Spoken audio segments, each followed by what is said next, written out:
అభివృద్ధి బాటలో అన్నీ కోల్పోయిన పేదలకు న్యాయం చేయడమే పరమావధిగా రంపచోడవరం ఎమ్మెల్యే మిరియాల శిరీషదేవి అధికారులతో సమీక్షా సమావేశం నిర్వహించారు.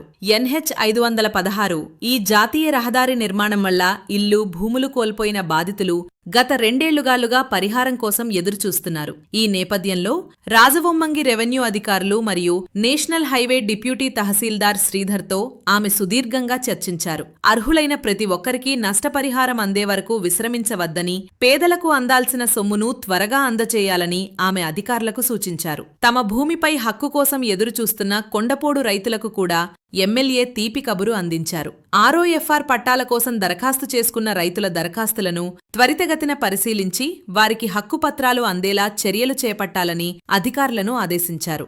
ఎమ్మెల్యే చొరవతో స్పందించిన DT శ్రీధర్ రాబోయే నెల రోజుల్లోపు పరిహారం ప్రక్రియను పూర్తి చేస్తామని హామీ ఇచ్చారు. అటు పరిహారం, ఇటు కొండపోడు పట్టాల విషయంలో ఎమ్మెల్యే తీసుకుంటున్న చొరవపై స్థానిక ప్రజలు హర్షం వ్యక్తం చేస్తున్నారు.